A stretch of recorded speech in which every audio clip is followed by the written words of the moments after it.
السلام علیکم یا ابا عبداللہ۔ پھر جب میں نے اس گھرانے کی کنیزوں کی عظمت کو دیکھنا چاہا تو وہ سمجھ سے بالا تر ایک کنیز کی مثال دوں گا، توجہ ہے نا میری طرف؟ ام ایمن معروف نام ہے، حقیقت میں ان کا نام برکہ بن ثعلبہ تھا۔ تھوڑی سی تاریخ اور پھر میں وہ نقطہ بیان کرنا چاہوں گا جس سے وما ادراک کا پہلو آپ سمجھیں گے، لیکن پہلے تھوڑی سی جناب ام ایمن کی تاریخ۔ جناب ام ایمن کنیت ہے، نام برکہ بن ثعلبہ ہے۔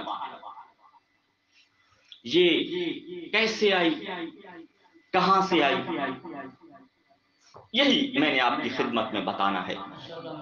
جب ابرہ نے خانہ کعبہ کو گرانے کے لیے اپنے لشکر کے ساتھ مکہ کا رخ کیا، وہاں پر بڑے لشکر کے ساتھ یہ پہنچا، یہ اپنی تدبیریں لے کے آیا تھا، اللہ کا اپنا انتظام تھا۔ اس کا پورا لشکر تباہ ہو گیا، یہ شکست کھا گیا۔ اس لشکر میں ایک چھوٹی سی بچی بھی تھی جو بچ گئی۔ اس وقت بہت سارا مال غنیمت اہل مکہ کو ملا، اور اس مال غنیمت میں سے ایک مکی کو یہ بچی بھی ملی جس کی ولادت حبشہ میں ہوئی تھی، لشکر میں اپنے والد کے ساتھ آئی ہوئی تھی۔ اب یہ بچی ایک مکی نے لی، اس بازار میں لے آیا جس بازار کو سوق الرقیق کہا جاتا تھا۔ جناب عبداللہ پیغمبر اسلام صلی اللہ علیہ وآلہ وسلم کے والد کا گزر ہوا، اس بازار سے دیکھا ایک بچی ہے، ایک آدمی بیچنا چاہتا ہے، جناب عبداللہ نے اس بچی کو لے لیا۔ آپ بنی ہاشم کا اخلاق تو جانتے ہیں نا کہ ان کے ہاں بیٹیوں اور کنیزوں میں تفریق نہیں ہوتی۔ ابھی جناب آمنہ علیہ السلام سے شادی بھی نہیں ہوئی تھی جناب عبداللہ کی، یہ کنیز جناب عبداللہ کے گھر میں آئی، بڑھتی رہی، جناب آمنہ سے شادی ہوئی۔ شادی کے بعد جناب عبداللہ اور جناب آمنہ کے گھر جو واحد خدمت گزار تھی وہ یہی ام ایمن تھی۔ اور جب جناب عبداللہ نے سفر کیا، جس سفر میں ان کی رحلت ہو گئی، جب جناب آمنہ پریشان ہوتی تو یہ جناب ام ایمن ساتھ آ کے بی بی کو تسلی دیا کرتی تھی۔ میں نے بعض تاریخ کی کتابوں میں پڑھا ہے، کبھی کبھی تو ایسا ہوتا تھا تسلی دیتے دیتے پوری رات ام ایمن جاگا کرتی تھی۔ اور جب جناب عبداللہ کی رحلت ہو گئی، پھر بعد میں جناب آمنہ علیہ السلام جناب عبداللہ کی مرکز کی زیارت کے لیے گئیں، مقام ابوا پہ رحلت ہوئی جناب آمنہ کی، اس وقت بھی ساتھ ام ایمن تھی، اپنے ہاتھوں سے دفن کیا تھا جناب آمنہ کو۔ پھر یہ پیغمبر اسلام صلی اللہ علیہ وآلہ وسلم کی وراثت میں آ گئی۔ اللہ اکبر، اللہ جانے اس نے کتنا پیار اور محبت دیا تھا اللہ کے رسول کو۔ اللہ کا رسول جب بھی خطاب کرتا، جانتے ہو کس انداز سے کرتا؟ اللہ کے رسول فرماتے یا امہ، اور پھر ایک اور تعبیر کتابوں میں موجود ہے، امی بعد امی، میری ماں کے بعد میری ماں ہے۔ یہ تعبیر تاریخ میں نے صرف دو ہستیوں کے لیے دیکھی ہے۔ پیغمبر اسلام صلی اللہ علیہ وآلہ وسلم نے یہ دو بیویوں کے لیے ارشاد فرمایا ہے، ایک جناب فاطمہ بنت اسد کے لیے، ان کو اللہ کا رسول فرمایا کرتا تھا امی بعد امی، اور دوسرا جناب ام ایمن کو فرمایا کرتے تھے امی بعد امی. اب دیکھو یہ اخلاق ہے نا بنی ہاشم کا. جناب فاطمہ بنت اسد بنی ہاشم سے ہے، یہ حبشہ سے سیاہ رنگ کنیز ہے، لیکن درجہ اللہ کا رسول کیا دے رہا ہے؟ امی بعد امی. اور پھر فرمایا کرتے تھے جس نے دنیا میں جنتی عورت کو دیکھنا ہو وہ جناب ام ایمن ہے. اس بی بی سے جہاں اہل سنت کے روات نے روایات بیان کی ہیں، اسی طرح شیعہ علماء نے بھی روایات، شیعہ راویان نے بھی روایات کی ہیں. یہ مقام ہے اس بی بی کا. مکہ میں جب جناب خدیجہ سلام اللہ علیہا سے اللہ کے رسول کی شادی ہوئی، اللہ کے رسول نے جناب ام ایمن کو آزاد کر دیا. اس کی شادی عبید سے کی تھی.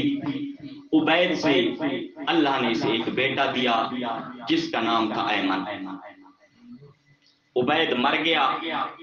پھر اللہ کے رسول فرماتے تھے جس نے جنتی عورت سے شادی کرنی ہو وہ ام ایمن سے کرے. زید بن حارثہ نے کہا اللہ کا رسول میں کروں گا.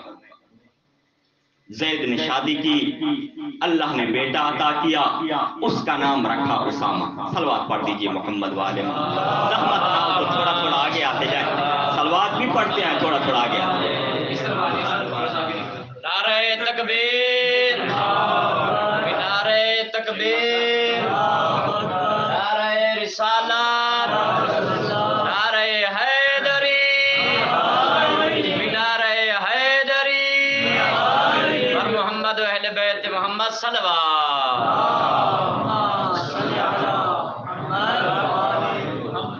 توجہ ہے نا میری طرف. دوسری شادی زید سے ہوئی. زید سے اللہ نے بیٹا عطا کیا جس کا نام تھا اسامہ.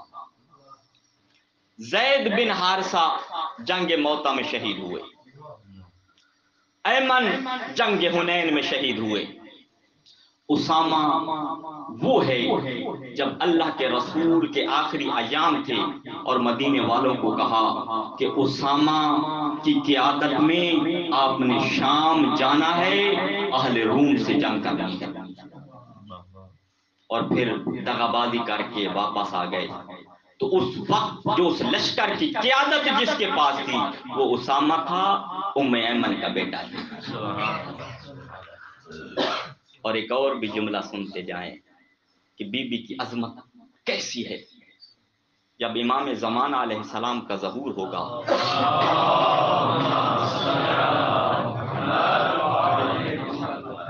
50 عورتوں کی رجعت ہونی ہے.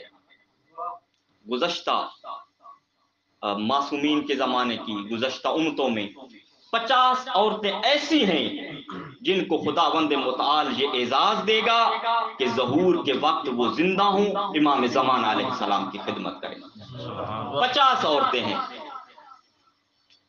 ان 50 کے بارے میں ہمارے علماء کی 2 آراء پائی جاتی ہیں کہ آیا یہ 50 خواتین 313 جو امام زمان علیہ السلام کے خاص صحابی ہیں ان کا حصہ ہوں گی، ان کا جزو ہوں گی، یا 313 کے ساتھ ہوں گی.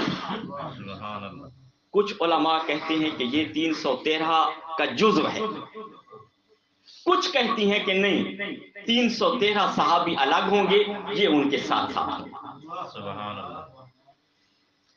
اور ان 50 خواتین میں سے جس ایک بی بی کی رجعت ہونی ہے وہ جناب ام ایمن ہے.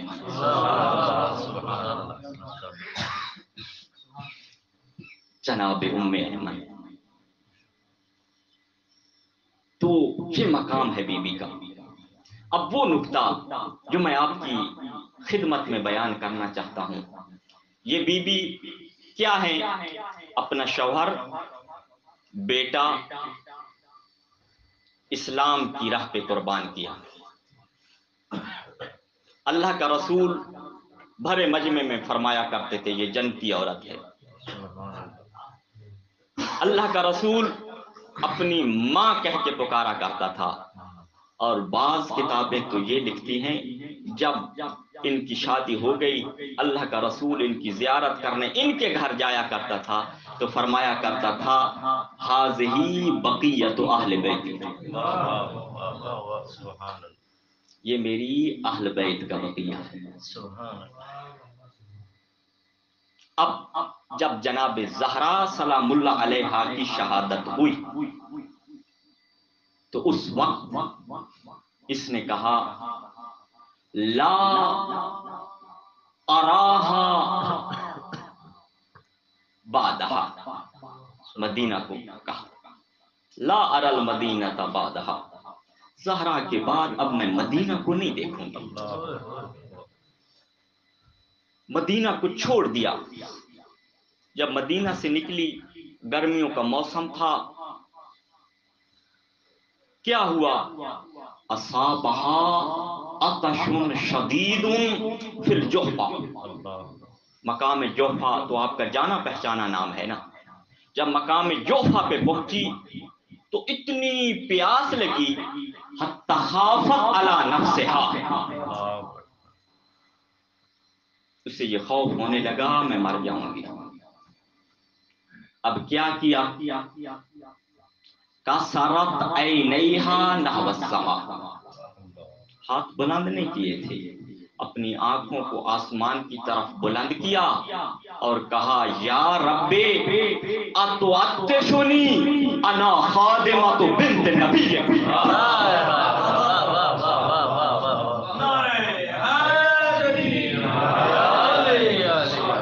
کہا یا اللہ مجھے پیاسا رکھے گا، میں تیرے نبی کی بیٹی کی خادمہ ہوں۔ کتنے منصب تھے، کہہ سکتی تھی میں نے بیٹے یا اللہ تیری راہ میں قربان کیے، میں جنتی ہوں، مجھے تیرا حبیب ماں کہتا ہے، نہیں کہا۔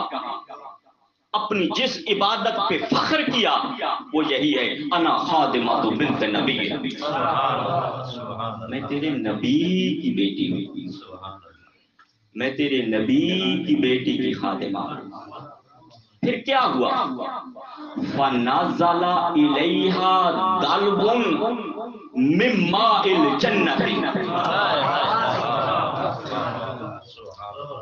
جنت سے، جنت کے پانی سے بھرا ہوا ایک ڈول آیا، فشربت، جناب ام ایمن نے پیا۔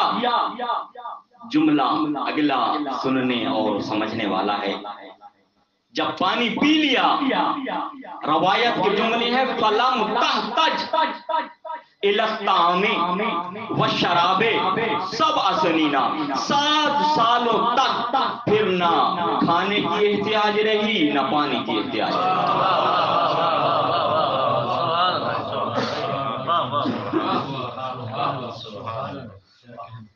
سوچنے کے لیے ایک نقطہ کہہ رہا ہوں، تفکر کرنا۔ انسان کو بول اور براس، پیشاب و پخانہ کب آتا ہے؟ پانی پیے یا کھانا کھائے۔ جب کھانے اور پینے کی احتیاج ہی نہ ہو، یہ دونوں چیزیں نہیں آتی، اور ان دونوں چیزوں کا نہ آنا یہ طہارت کی ایک قسم ہے۔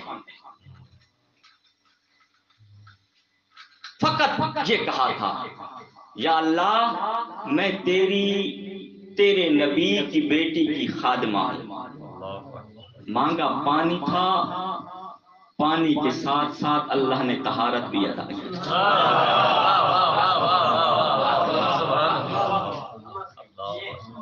اللہ اکبر، یہ وہ بی بی ہے۔ لیکن یہاں پر ہمارے لیے ایک پیغام ہے، جب بھی کبھی مشکل سے دوچار ہو جانا، بڑی مصیبت آ جائے، تو پھر یاد کرنا آپ نے بی بی زہرا سلام اللہ علیہا کی کون کون سی خدمت کی ہے۔ اللہ کے سامنے اپنی اس خدمت کو یاد کرنا، کہا یا رسول اللہ، یا اللہ میں نے تیرے حبیب کی بیٹی کے لیے خدمت کی ہے، مجھے اس مشکل سے نکال دے۔ خدا بند متعال آپ کو مشکل سے نہیں نکالے گا، اور بھی بہت کچھ عطا کرے گا۔ عزادارو، حق تو یہ بنتا تھا